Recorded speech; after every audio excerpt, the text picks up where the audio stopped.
Hey there, everybody, and welcome to this presentation, the 10-minute Quick Start Guide to Acceptance and Serenity. This is part of our short videos that we're putting out for Mental Health Month 2020. I am your host, Dr. Dawn-Elise Snipes. The first thing we're going to talk about is acceptance. Let's talk about serenity first. The serenity prayer is something that we say a lot in substance abuse recovery, and it goes something like, grant me the serenity to accept the things I cannot change, the courage to change the things I can, and the wisdom to know the difference.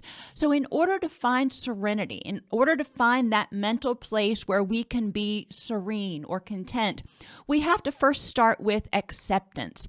And acceptance starts with recognizing what has happened can't be undone. What happened 2 minutes ago can't be undone. It's done. What happens 2 minutes from now, you have control over. You also have to recognize that you have control over some things, but not others. For example, I might not have control over a situation, over the way somebody else drives, for example, but I have control over my reactions. I have control over whether I'm a defensive driver. I have a control over whether I get upset when somebody cuts me off.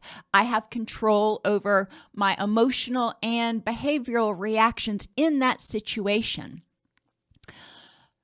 So that's the first step, is recognizing that what's done is done. It is what it is. And you do have control over some things, but not others. Honing in on those things, becoming aware or mindful of those things that you do have control over, enables you to look at them and go, okay, now it is what it is. These are my options. What is the best option for me to choose to improve the next moment? So you're recognizing what has happened. You're recognizing what you have control over. You're becoming aware of your options. You're acknowledging it is what it is. You are identifying the things that you can do to improve the next moment. And that could be taking a breath. It could be going on a walk or taking a mental break. It could be assertively communicating with someone. It could be taking steps to do something that helps you move closer toward your goals. There are a lot of different ways you can improve the next moment. So mindfulness and acceptance is not suppression of your feelings. It's not ignoring your feelings. It's embracing your feelings and saying, okay, I feel this way. It is how I feel, and it's okay. It's okay to be angry. It's okay to be sad. It's okay to be happy. However I feel is a valid way of feeling and reacting in this moment. Now, do I want to stay here? Do I want to nurture this feeling? Or do I want to do something to change how I'm feeling and improve the next moment? It's important when you're doing this that you also notice all the things that are important in your life.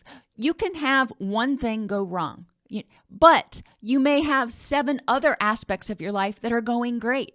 For example, if work is not going so well, that could be really frustrating and it could feel overwhelming if you're worried you might get laid off, something like that. Or with coronavirus, a lot of people aren't working at all. That part of your life may be going kind of crappy right now. But what else is important to you that is going well? Your relationships with your family, your ability to keep a roof over your head, your hobbies, your friendships, whatever is your health, whatever is important to you. Recognizing that generally everything doesn't go to hell in a handbasket all at once. Generally, there are aspects of things that may be difficult at a particular point in time, but there's a lot of other things that are going well, which takes us to gratitude.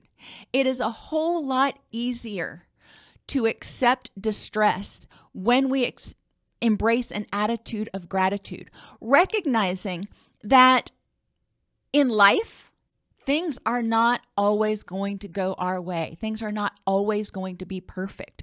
Being grateful for what we do have, being grateful for what is going well, looking around, comparing ourselves to other people and going, wow, there but by the grace of God go I, is really important to recognize in order to help us accept what's going on and find serenity. Living in the moment. In American culture, so often we live in the future. I will be happy when I have that promotion. I will be happy when I earn this much money. I will be happy when I find the love of my life. That is all putting happiness off into the future. It's hard to be serene. It's hard to embrace serenity when you are constantly waiting for happiness. When you practice acceptance and you practice mindful awareness, you are becoming aware of all the things in your life right now that you actually can be happy about. You can look around and go, you know what? It's actually going pretty well. Savor the moment.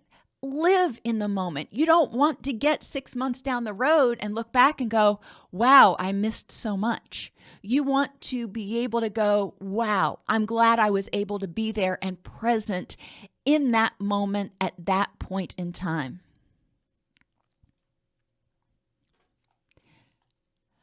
Other things that we want to talk about in terms of acceptance and serenity are being patient with yourself, accepting yourself for who you are, with your strengths as well as your weaknesses. Y'all know that patience is not one of my strengths.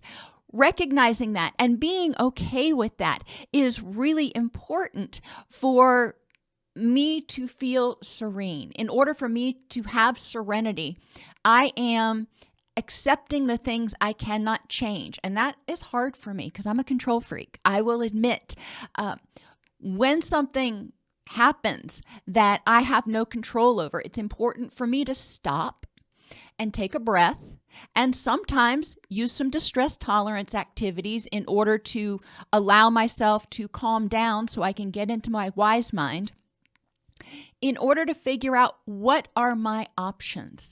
What can I do with this situation in order to improve the next moment? Now, I talked earlier about we can regulate or we can choose how we behave. We can choose which emotions we feed. You're going to feel emotions naturally, like anger and anxiety and even happiness. That's your body reacting to stimuli going, you're safe or you're in danger. That's cool. Those emotions stick around when we feed them, when we keep having thoughts that support them. Now, if you keep having happy thoughts, well, that's a great thing.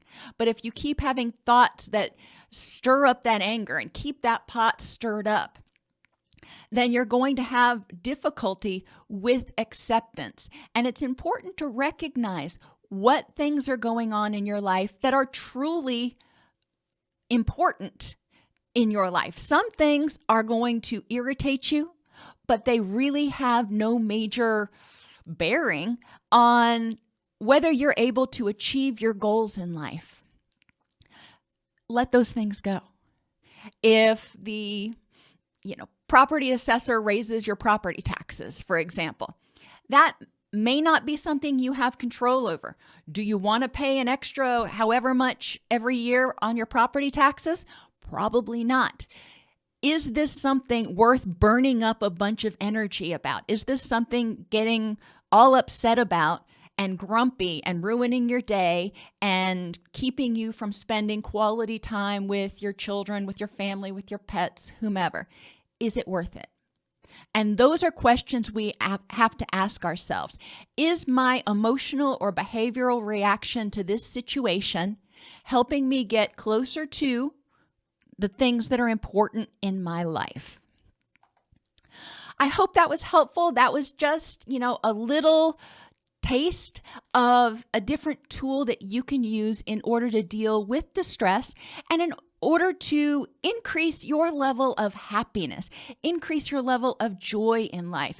If you approach life with an attitude of serenity and acceptance instead of trying to control things and fight your way upstream, you're going to find you have a lot more energy for the things that you love.